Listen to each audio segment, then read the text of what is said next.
저녁에 기도회를 하면서 기독교 교리에 대해서 시작을 한 지가 11월 정도인 걸로 기억을 합니다. 벌써 넉 달이 지나고 5달째입니다.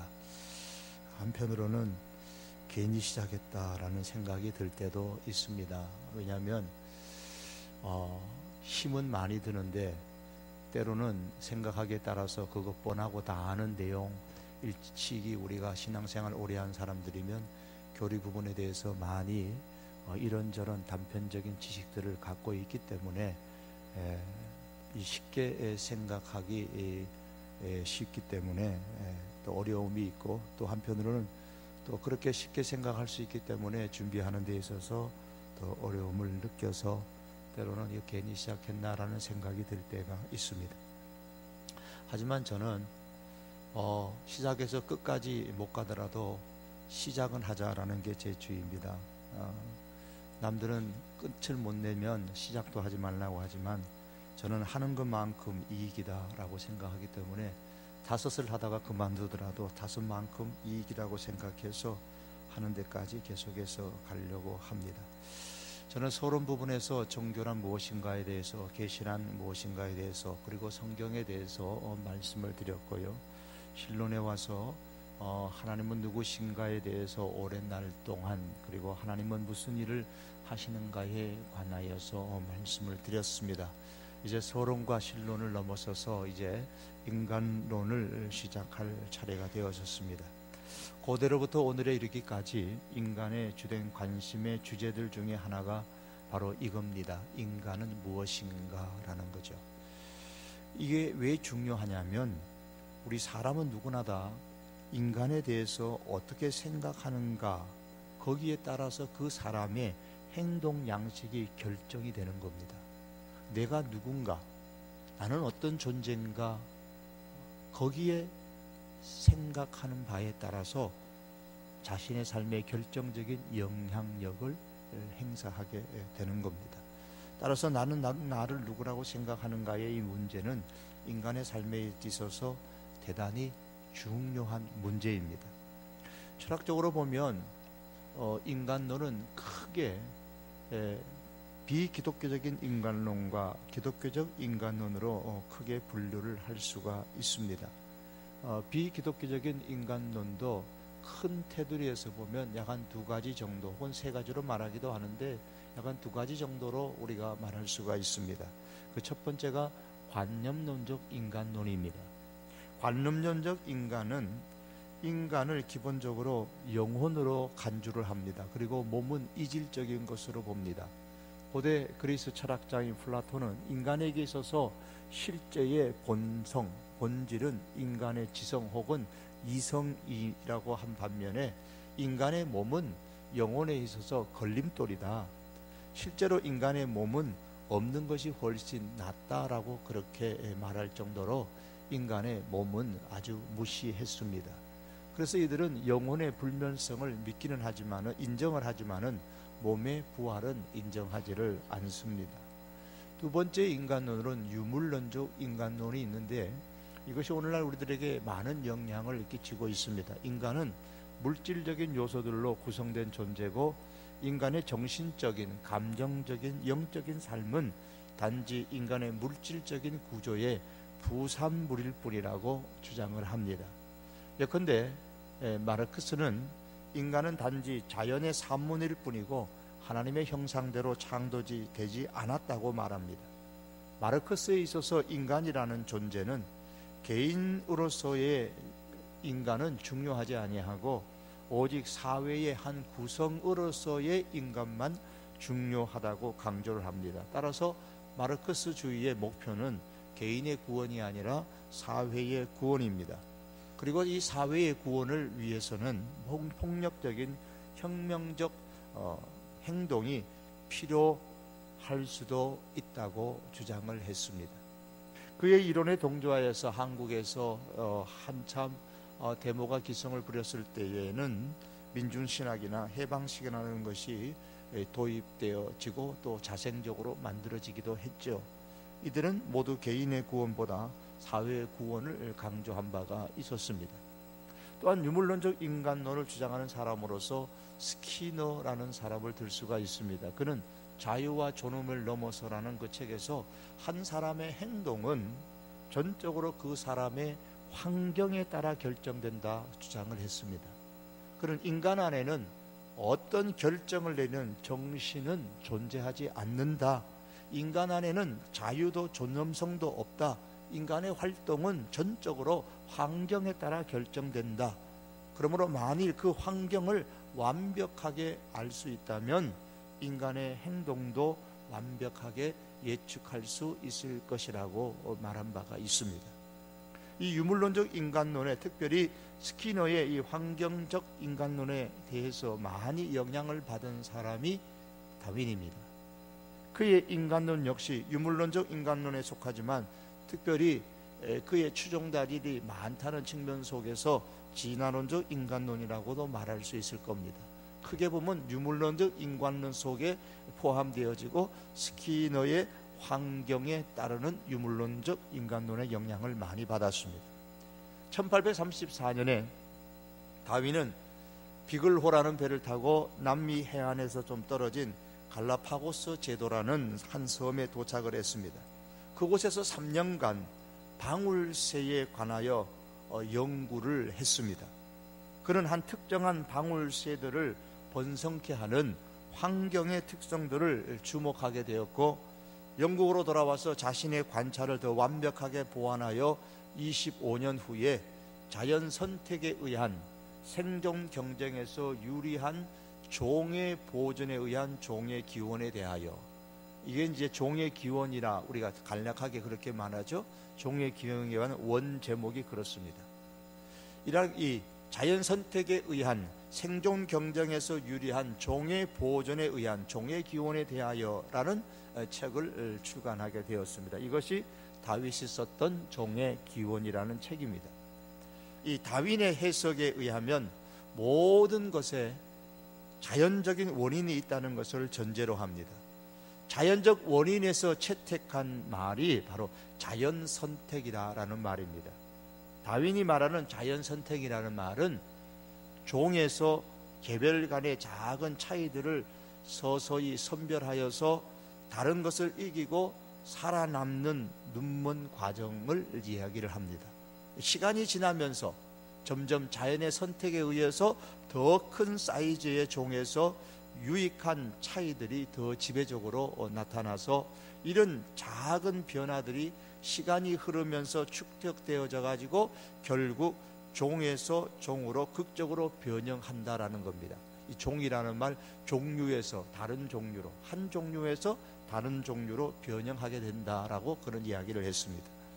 그 당시에 과학계에서는 하나님을 배격하고 생명을 설명할 그 무언가를 찾고 있을 때였고, 때를 같이해서 다윈의 진화론이 발표되어졌기 때문에 당시의 과학자들은 이 다윗의 진화론을 신의 대체물로 사용했습니다.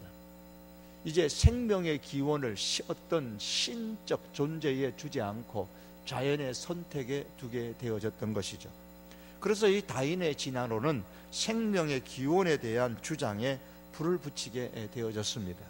생명에 대한 이론은 크게 두 가지로 구별할 수가 있습니다. 하나는 생명체라는 거, 생명이 무한한 어떤 지적 능력을 지닌 신에 의해서 설계되어졌는가라는 하나의 이론이고, 다른 하나는 무작위 과정을 통한 자연 발생적인 것인가, 즉 다윗이 지적한 것처럼 자연 선택에 의해서 자연 발생적으로 된 것인가라는 이 두 가지 이론으로 크게 구별할 수가 있습니다. 먼저 진화에 대해서 우리가 긍정적으로 인정할 것이 있다면 그것은 종이나 속 안에서의 진화입니다. 종이나 혹은 속 안에서 일어나는 변화를 일컬어 소진화라 그렇게 말하고, 종에서 종 한 종류에서 전혀 다른 종류, 예를 들면 물고기, 금붕어와 양서류, 예를 들면 개구리가 되는 것처럼 종에서 한 종류에서 다른 종류로 진화한다는 이론을 대진화라고 말합니다. 그런데 자연계에서 소진화는 우리가 관찰할 수 있지만 대진화는 관찰이나 실험적인 지지가 없는 상태입니다. 다윈이 관찰한 이 방울새처럼 한 종류의 새조차도 각양각색의 아주 다양한 무리가 있습니다. 휴 로스라는 사람은 말하기를 다윈이 갈라파고스 섬에 머무는 몇 년간 어떤 방울새 종의 부리는 점점 넓어지고 또 환경에 따라서 다른 방울새의 부리는 점점 길어지는 것을 관찰했습니다.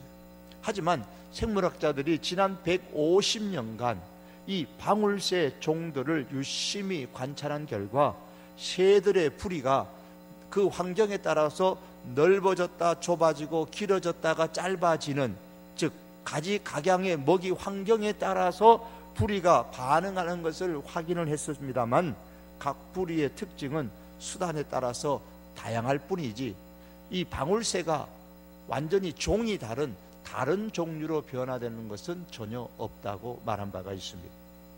또한 앤서니 플루는 만일 후자의 이론처럼 생명체가 자연 발생적으로 생긴 것이라면 무생물에서 나타난 생물의 최초 출현에 대한 유물론적인 설명, 다시 말하면 자연 발생적인 설명을 내놓아야 할 것이고, 또한 생명의 문제에 있어서 자기 생식 능력이 없는 최초의 생물 형태, 즉 무생물에서 자기 생식 능력을 갖춘 생명 형태, 즉 생명체가 무생물에서 생명체가 어떻게 출현할 수 있었는지에 대해서 유물론자들이 설명을 해야 한다고 했습니다.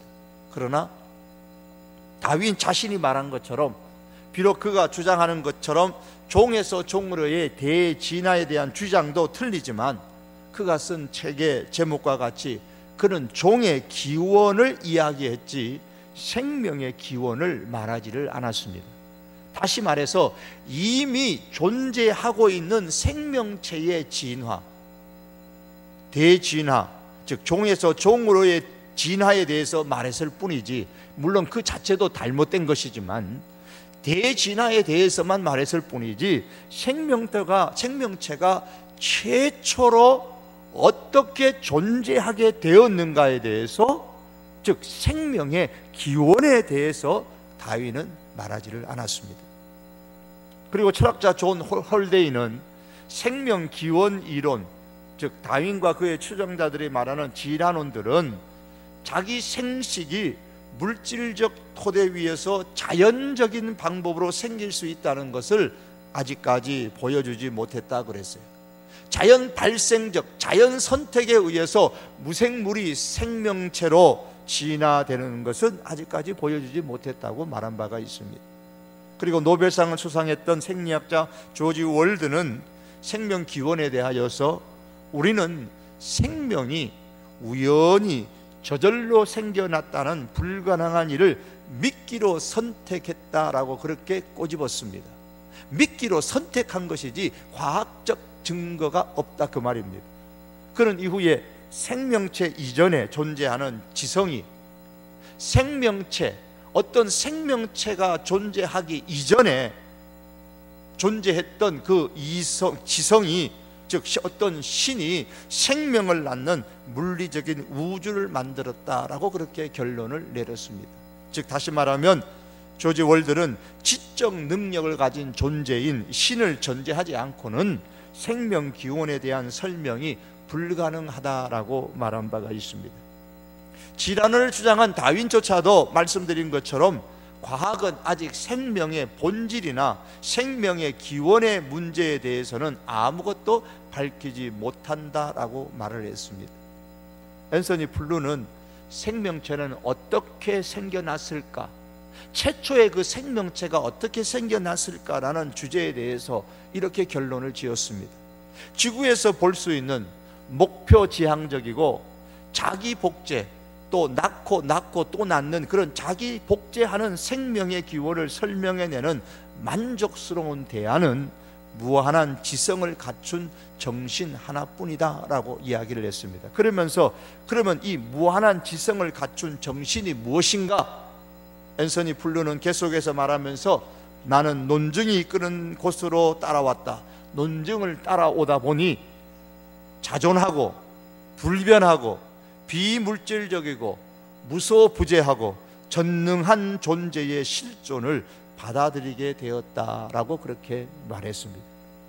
그렇게 무신론자였던 앤서니 블루가 결국 과학적 논증에 따라서 연구하고 연구해 보니 하나님의 존재의 실체, 실존을 인정하지 않을 수 없고 받아들일 수밖에 없었다라고 그런 고백하게 된 겁니다. 이처럼 관념론적 인간론에서는 인간의 영혼 혹은 이성, 이것을 가장 강조한 반면에 유물론적 인간론에서는 인간의 물리적인 측면들을 즉 절대화하였습니다. 기독교적인 인간론이라고 분류할 수 있는 스콜라주의 인간관이 있는데, 중세시대에 스콜라주의 철학이 왕성하게 되었고 따라서 그에 따른 스콜라주의 인간관이 나타나게 되었습니다.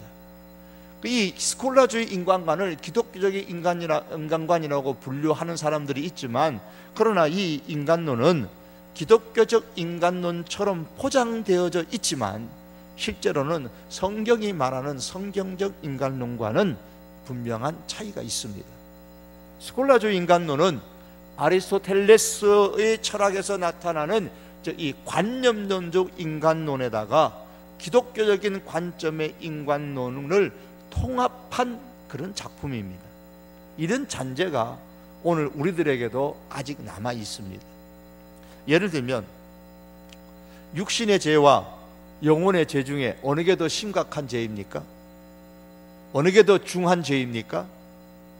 우리는 육신의 죄를 영혼의 죄보다도 더 중하고 심각한 죄라고 생각하는 경향이 있죠. 예컨대 영혼의 죄에 해당되는 것, 예를 들면 교만이라든 거, 이기심이라든 거, 질투심이라는 거, 뭐 이런 죄보다는 육신의 죄에 해당하는 것, 간음이라든 거, 살인이라든 거, 강간이라든 거, 이런 것들이 더 크고 심각한 죄라고 생각하는 경향이 우리들에게는 있다는 것이죠. 이런 것은 다 스콜라주의 인간론의 영향을 받은 그런 잔재가 아직 우리들에게 있기 때문에 그렇습니다. 그러면 이제 성경은 인간에 대해서 어떻게 말씀하고 있습니까? 성경은 인간에 대해서 이렇게 얘기합니다. 첫째, 인간은 두 부분, 즉 몸과 영혼으로 이루어져 있습니다. 둘째, 몸이 실체인 것처럼 영혼도 실체입니다. 그리고 죽은 후에도 영혼은 존재하고 행동을 합니다. 셋째, 영혼은 몸과 구별되는 실체입니다. 영혼과 몸의 관계는 신비로운 생명의 연합입니다. 영혼의 어떤 기능들은 육체와 연결되어져 있지만 다른 기능들은 육체와 독립적으로 수행할 수도 있습니다. 성경은 이렇게 인간의 몸과 영혼이 제각각의 실체이면서도 생명의 연합을 이룬 존재가 바로 인간이고, 이러한 인간은 하나님의 창조에 의해서, 즉 진화가 아니라 하나님의 창조에 의해서 존재하게 되었다고 가르칩니다. 최초의 생명체가 어떻게 생겨났는가 진화론에서 밝히고 있지 않으나 성경은 분명히 하나님에 의해서 최초의 생명체가 창조되어졌다고 말씀합니다.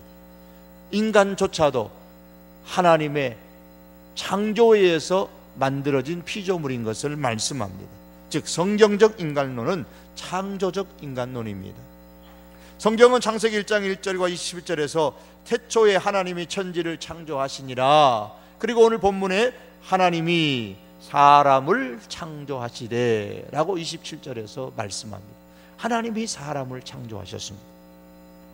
창조적 인간론에서 우리가 기억할 것은 여러 가지가 많습니다만 크게 보면 두 가지가 우리가 주목을 할 필요가 있습니다. 첫째로 하나님께서 인간을 창조하셨습니다. 따라서 모든 인간은 창조주인 하나님께 전적으로 의존적인 존재입니다.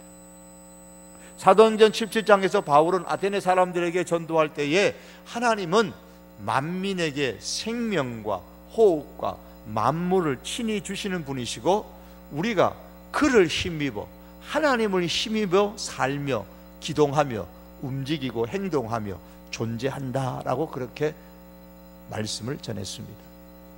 우리가 숨을 쉬는 것 자체가 하나님 덕분이고, 우리는 하나님 안에서만 존재하고 우리의 모든 일거수일투족이 하나님께 의존한다고 성경은 말씀합니다. 이것이 바로 인간은 하나님의 피조물이다라는 말씀의 의미입니다. 그러나 인간은 단지 하나의 피조물만은 아닙니다. 둘째로 인간은 인격체로 창조되어졌습니다. 여타의 그 어떤 다른 피조물과는 달리 인간은 독특하게 인격체로 창조되어졌습니다. 하나의 인격이 된다라는 것은 독립성을 갖는다라는 말입니다. 그러나 이 독립성은 신과 같은, 하나님과 같은 절대적 독립성이 아니라 상대적인 독립성을 의미합니다. 왜냐하면 피조물이기 때문에 그러합니다. 피조물이면서 인격체입니다.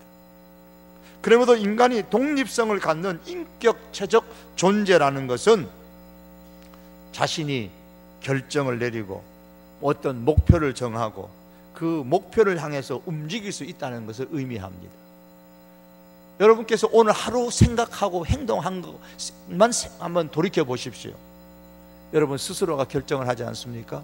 무엇에 의해서 압력을 받든 환경의 영향을 받든 어쨌든 최종적으로 결정을 하는 것은 내가 결정을 합니다. 그리고 내가 목표를 세우고 그 목표를 향해서 내가 움직인다는 거예요. 그것은 바로 인간이 인격적 존재라는 것입니다.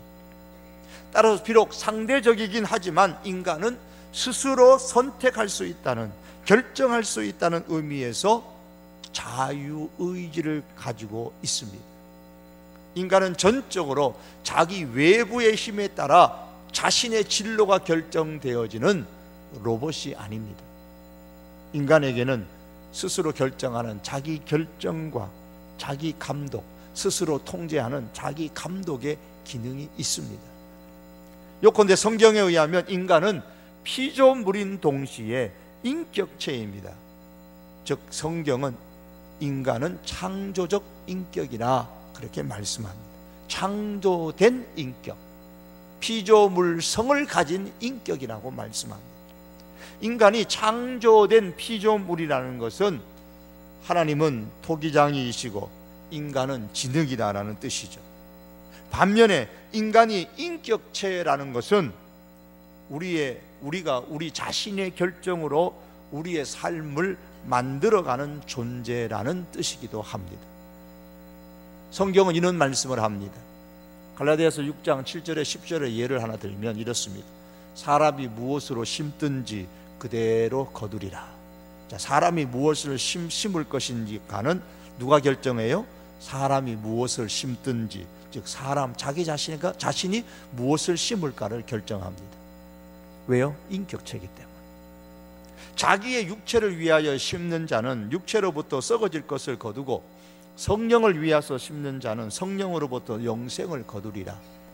자기 육체를 위해서 심든지 성령을 위하여 심든지 그 결정은 우리 자신이 하는 겁니다.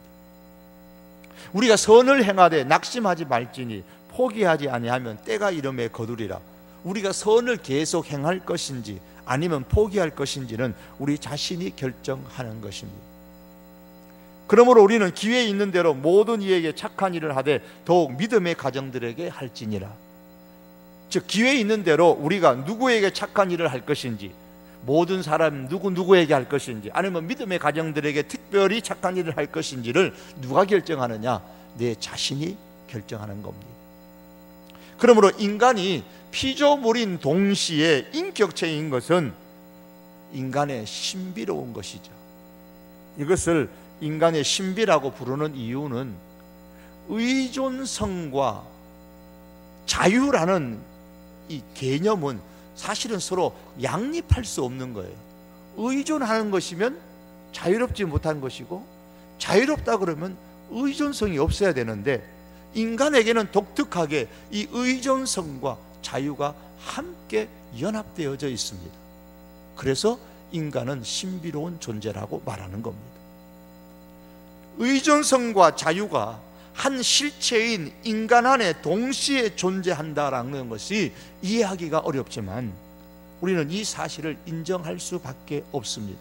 성경이 이것을 우리에게 말씀합니다. 만일에 이 중에 하나를 우리가 부인한다면 우리는 인간을 제대로 파악하지 못하게 될 것입니다. 로버트 브린스미드라는 사람은 말하기를 인간의 피조성과 인격성은 긴장관계 속에서 함께 유지되어야 한다. 피조성을 강조하고 인격성을 무시하면 인간은 비인격적인 존재가 된다. 즉 로봇과 같은 존재가 되는 거죠. 피조성이 배제될 만큼 인간의 인격성이 강조가 되면, 즉 피조성을 무시해버리고 인격성만 강조하게 되면 인간은 신격화되어져서 하나님의 주권이 훼손받게 됩니다.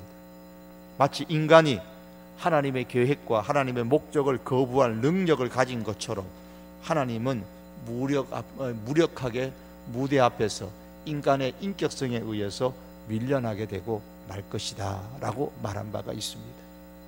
인간은 피조물입니다. 따라서 죄에 빠진 인간은 오직 하나님의 주권적인 개입을 통해서만, 전적인 하나님의 주권적인 개입을 통해서만 죄에서 구속받고 타락한 상태에서 구원받을 수가 있습니다. 인간은 피조물이기 때문에, 즉 하나님께 전적으로 의존적인 존재이기 때문에 오직 하나님의 은혜로만, 하나님의 자비에 전적으로 의존해서만 구원을 받을 수가 있습니다. 그러나 인간은 동시에 인격체입니다. 그렇기 때문에 구속받는 그 과정에서 인간이 해야 할 중요한 역할이 있어요. 인간은 치밀하게 계획된 로봇처럼 구원받는 것이 아니라 인격체로서 구원을 받습니다. 그러므로 인간은 자신의 구원 과정에서 어떠한 책임이 있어요. 즉 인간은 성령의 능력으로 죄를 회개하고 예수 그리스도를 믿기로 결단을 해야 합니다. 하나님은 전적인 은혜로 개인을 구원함에 있어서 인간이 인격체이기 때문에 반드시 개인의 결단을 통하여서 구원하십니다. 구원이 전적인 하나님의 은혜로만 이루어지지만 또한 동시에 하나님은 그렇게 전적으로 인간을 구원함에 있어서 개인의 결단을 통해서 구원한다, 그 말씀입니다. 사람이 그런 결단을 한 뒤에도 계속해서 하나님과 교제하고 믿음으로 순종하고 살기로 결단을 해야만 됩니다. 우리가 어제 한번 결단했다고 해서 오늘 결단하지 않아도 저절로 믿음이 잘 진행되는 게 아닙니다. 우리는 끊임없이 인격체로서 매일매일 순간순간마다 믿음의 결단하며 살아가야 됩니다. 물론 우리는 하나님의 능력으로만 말씀에 순종할 수가 있습니다. 하나님의 능력이 있어야만 하나님과 교제할 수가 있습니다. 그렇다고 해서 말씀에 순종하고 하나님과 교제할 우리의 책임이 면제되는 게 아니에요. 하나님의 능력으로만 순종할 수 있고 하나님의 능력으로만, 은혜로만 하나님과 교제할 수 있다. 그러니 하나님의 능력이 없으면, 하나님의 은혜가 없으면 우리가 하나님께 순종하지 못하는 것은 내 책임이 아니다, 그렇게 말할 수가 없는 겁니다. 왜냐하면 사람은 인격체이기 때문입니다. 예를 들면 우리 중요한 교리 가운데 거듭남, 중생을 한번 생각해 보십시다. 전적인 하나님의 은혜로만 우리가 거듭날 수가 있습니다. 성경은 요한복음 1장에서 혈통으로나 육정으로나 사람의 뜻으로 나지 아니하고 오직 하나님께로부터 난다 그랬습니다. 전적인 하나님의 은혜로 우리는 거듭납니다. 새 생명을 얻습니다. 거듭남이 없으면 인간은 영적으로 죽은 상태입니다. 죽은 사람은 자신을 되살릴 수가 없어요. 제일 롯데 지금 빌딩 새로 지은 거 보니까 100층 넘는 거 보니까 밤에 보니까 멋있더라고요. 그 꼭대기에서 떨어지면요 죽죠. 당연히 죽죠. 죽으면요 어떤 방법으로도 인간은 되살을 할 수 없습니다. 인간은 스스로 영적으로 죽어 있는 상태에 빠져 있고 또한 하나님의 피조물로 오직 하나님의 초자연적인, 너무나 초자연적인 것이기 때문에 바울은 이것을 새로운 피조물이라고 그랬어요. 하나님의 초자연적인 하나님의 은혜의 역사를 통해서만 새 생명을 얻을 수가 있습니다. 저 100층 넘는 곳에서 떨어져 죽었는데 그 어떤 방법으로도 살아날 수 없지만 하나님의 초자연적인 능력이 그곳에 역사하면 새 생명을 얻을 수가 있습니다. 살아날 수가 있습니다.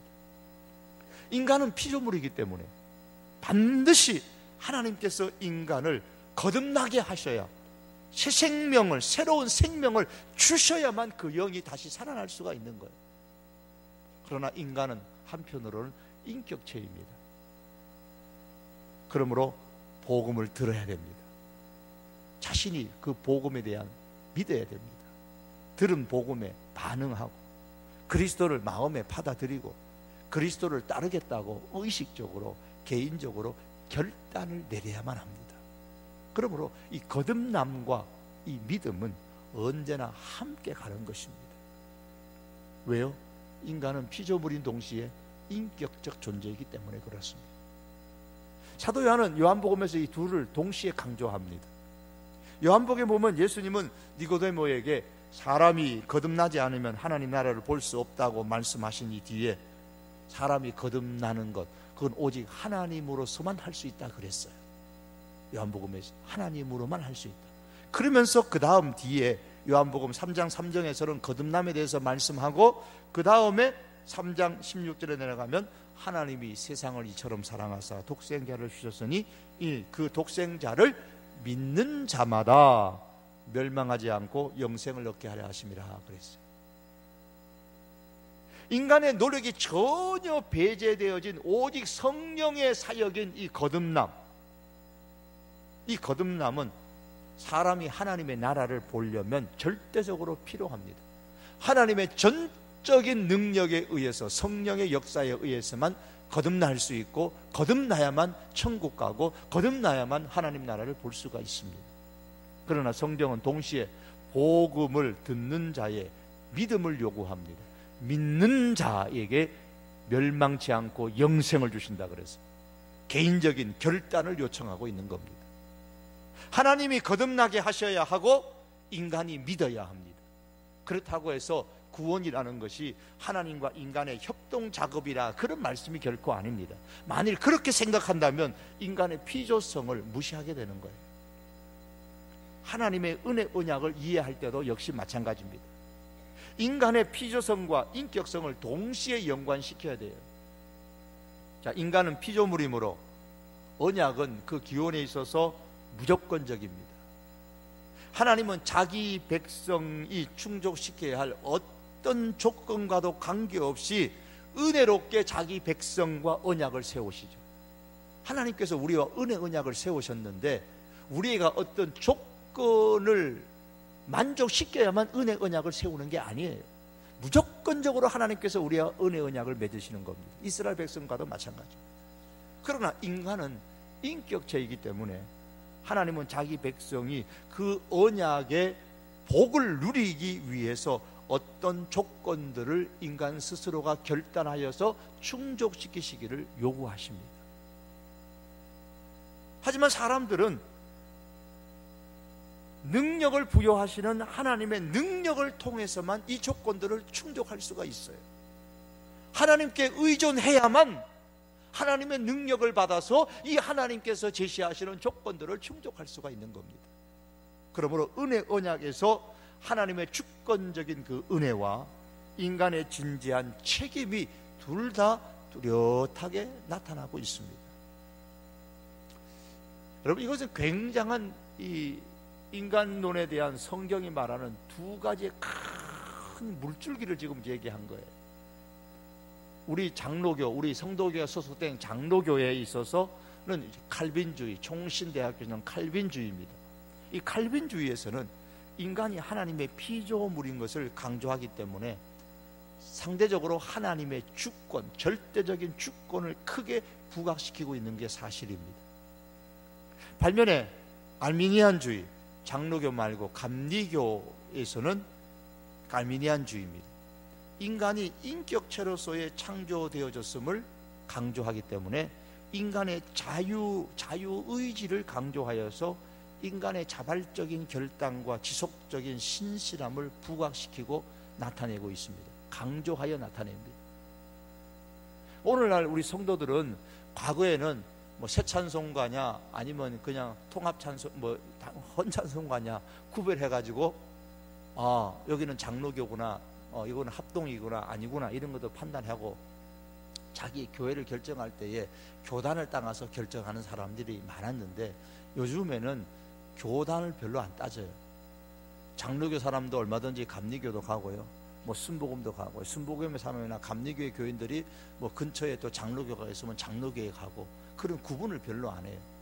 그러다 보니까 우리의 신앙 안에는 우리 자신도 모르게 칼빈주의적인 성향과 알미니안주의 성향이 이제는 함께 이제 통합되어져 있어요. 요즘 교인들 같이 통합되어져 있는 거예요.